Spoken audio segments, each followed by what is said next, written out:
Nah, teman-teman, pada materi sifat-sifat kelengkapan bilangan real akan ada banyak pembahasan, di antaranya yaitu pembahasan supremum dan infimum, serta aplikasi sifat supremum dan infimum. Nah, pada definisi 5.1, misalkan himpunan S adalah subhimpunan tak kosong dari R atau bilangan real, maka terdapat dua kemungkinan.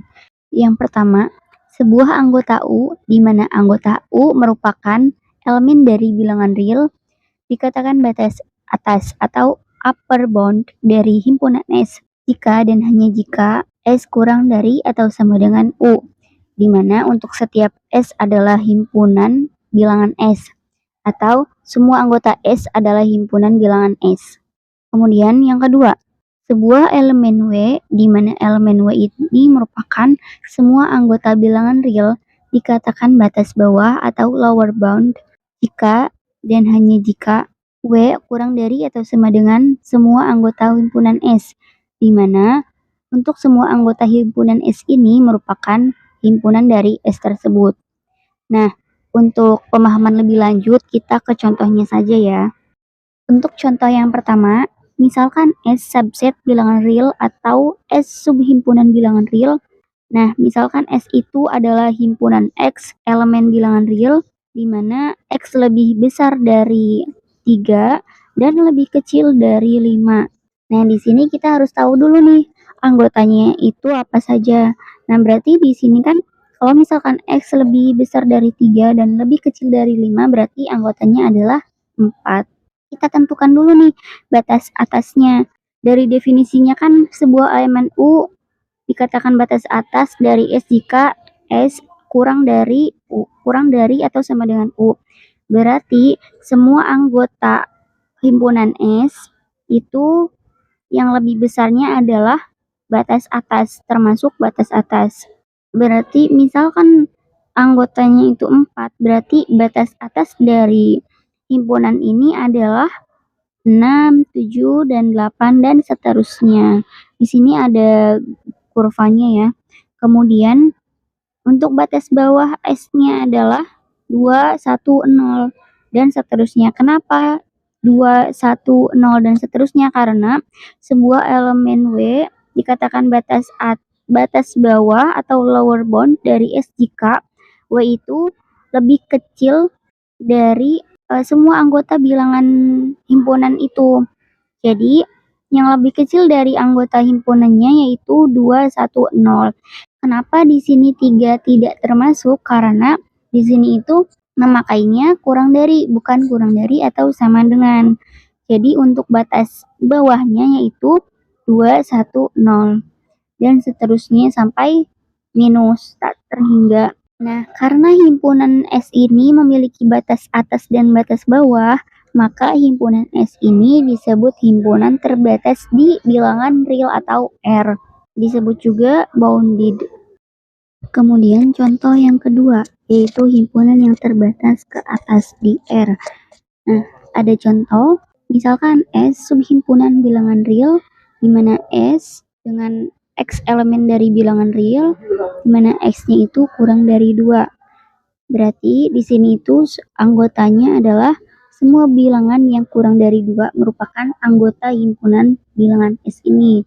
Nah, karena X-nya itu kurang dari 2, maka S ini memiliki batas atas, karena setiap bilangan real yang lebih dari 2 itu merupakan batas atas. Kemudian S ini tidak memiliki batas bawah. Karena apa? Karena setiap bilangan real sekecil apapun itu masih termasuk ke dalam anggota himpunan S tersebut. Dengan demikian, karena himpunan ini hanya terbatas ke atas, maka himpunan ini disebut dengan bounded above, atau himpunan itu terbatas ke atas dan tidak terbatas ke bawah.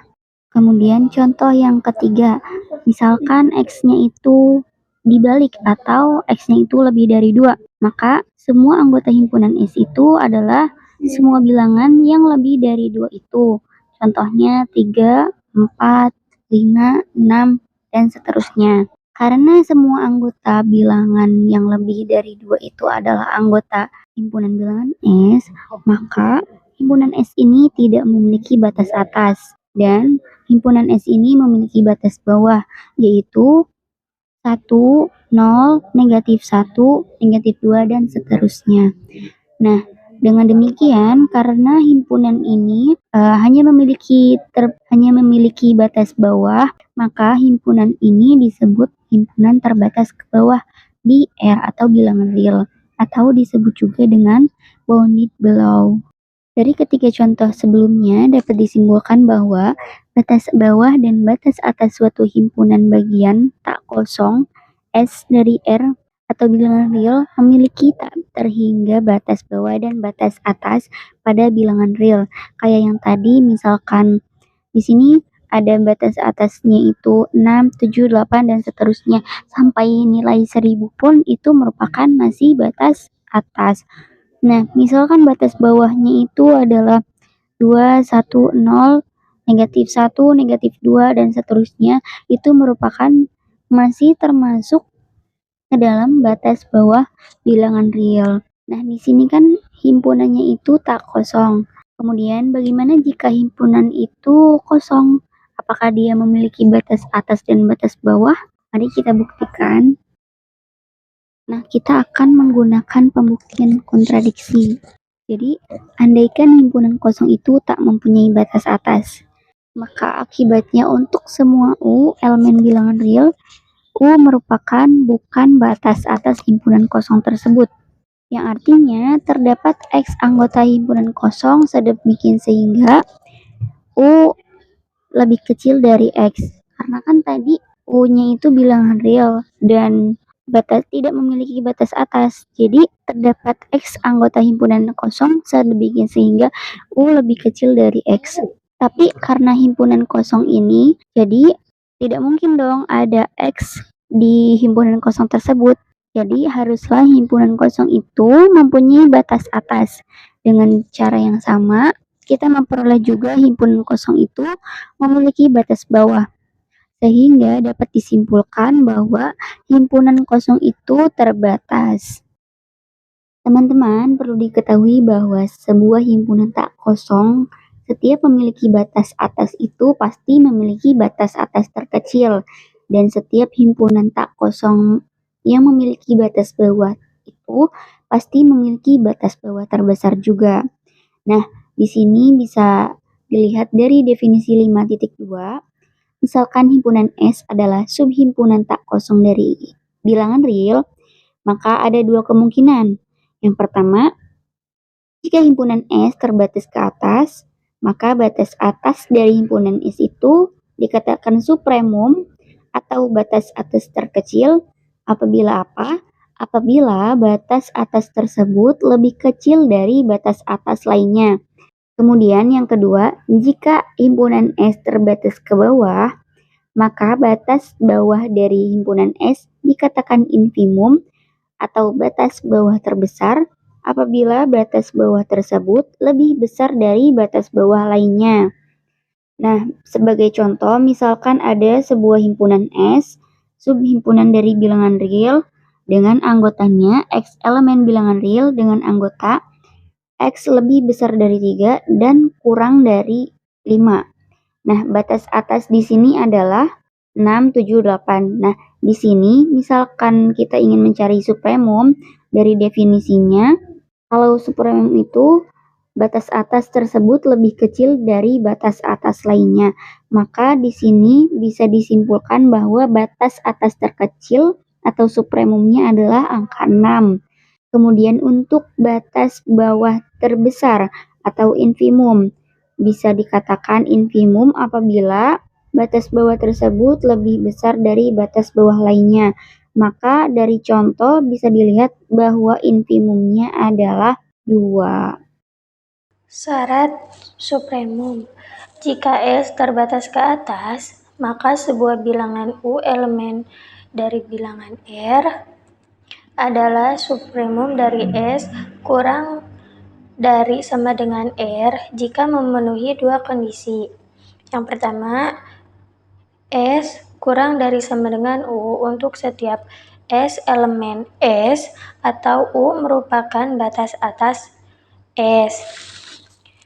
Dan Jika V adalah sebuah bilangan sembarang batas atas sedemikian sehingga S kurang dari sama dengan V untuk setiap S elemen S, maka U kurang dari sama dengan V. Ditulis U sama dengan supremum S. Syarat infimum. Jika S terbatas ke bawah, maka sebuah bilangan W elemen dari bilangan R adalah infimum dari S kurang dari sama dengan R jika memenuhi dua kondisi. Pertama, W kurang dari sama dengan S untuk setiap S elemen S atau W merupakan batas bawah S. Dan jika T sebuah bilangan sembarang batas bawah sedemikian sehingga T kurang dari sama dengan S untuk setiap S elemen S, maka T kurang dari sama dengan W bisa ditulis W sama dengan infimum S.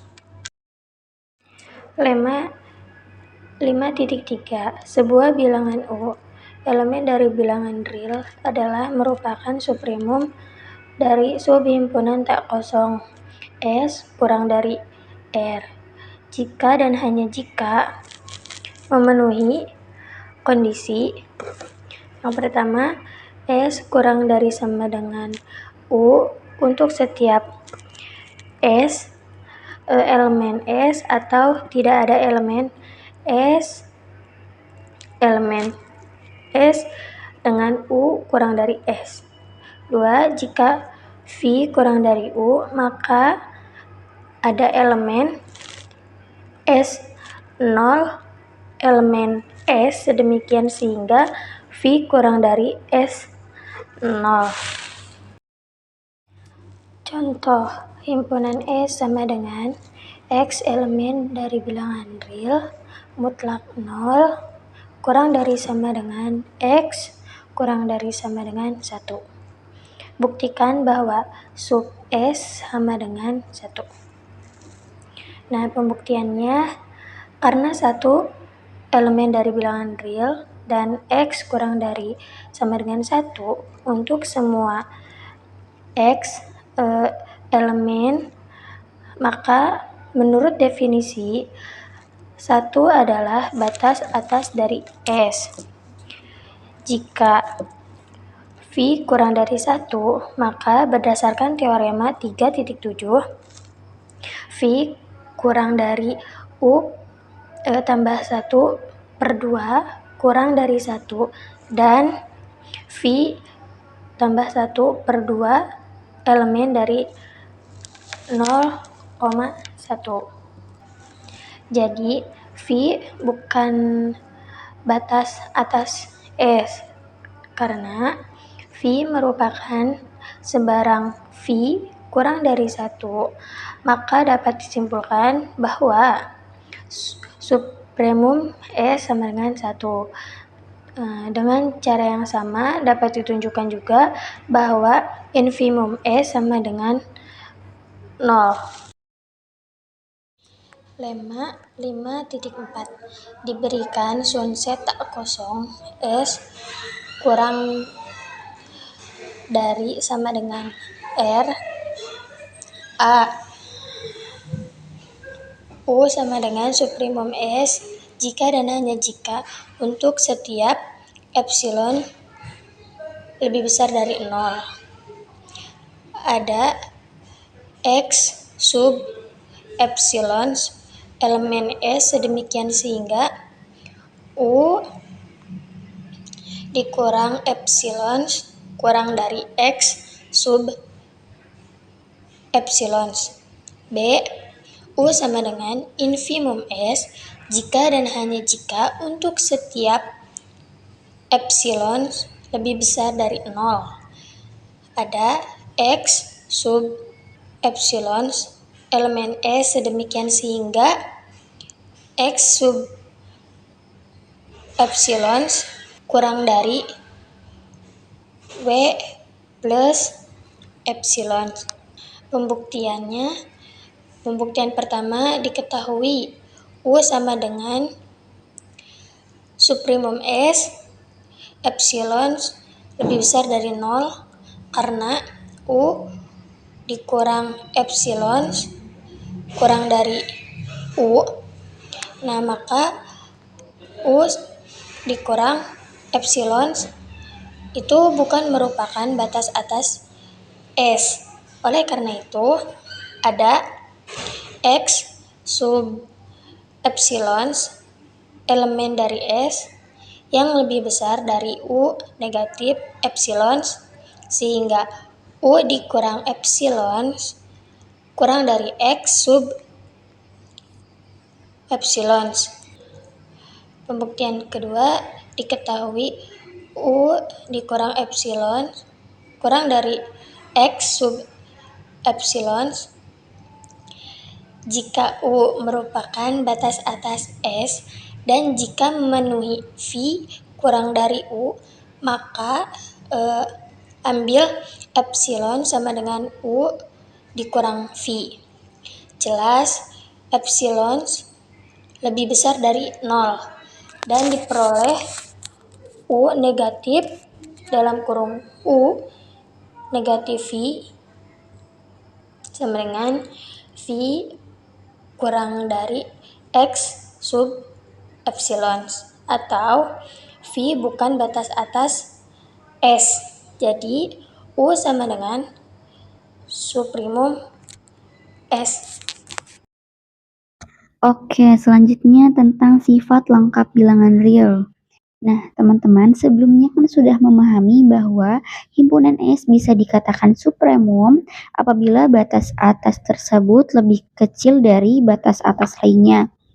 Nah, dari sini akan ditunjukkan bahwa subset tak kosong bilangan real yang terbatas ke atas pasti mempunyai batas atas terkecil. Nah, sifat seperti ini bisa juga disebut sifat lengkap R. Sifat lengkap juga sering disebut dengan aksioma supremum R. Ada sebuah pernyataan dari sifat supremum 5.5, yaitu setiap subhimpunan tak kosong dari bilangan real yang mempunyai batas atas pasti mempunyai supremum. Kemudian akibat 5.6 atau sifat infimum menyatakan bahwa setiap subhimpunan tak kosong dari bilangan real yang mempunyai batas bawah pasti mempunyai infimum. Contohnya yaitu misalkan himpunan S dengan X elemen bilangan real di mana X kurang dari 1 dan lebih dari 0. Maka sub S itu sama dengan 1. Nah, untuk pembuktiannya, karena 1 merupakan elemen dari bilangan real dan X kurang dari 1 untuk semua X elemen bilangan himpunan S, maka menurut definisi, 1 adalah batas atas dari S. Akan dibuktikan bahwa 1 merupakan supremum dari S. Nah, pembuktiannya, misalkan epsilon lebih dari 0 sebarang, maka ada dua kemungkinan. Yang pertama, jika epsilon lebih dari atau sama dengan 1, maka 1 min epsilon pasti kurang dari X untuk semua X di himpunan S. Jadi untuk semua X epsilon elemen S berlaku 1 min epsilon kurang dari X epsilon. Nah, yang kedua, jika 0 kurang dari epsilon kurang dari 1, maka kita bisa memilih X epsilon sama dengan 1 min epsilon per 2 di himpunan S. Maka berlaku 1 min epsilon kurang dari X epsilon sama dengan 1 min epsilon per 2. Nah, dengan demikian dapat disimpulkan bahwa untuk setiap epsilon lebih dari 0, ada X epsilon di elemen himpunan S. Sedemikian sehingga 1 min epsilon kurang dari X epsilon. Hal ini menunjukkan bahwa supremum S sama dengan 1.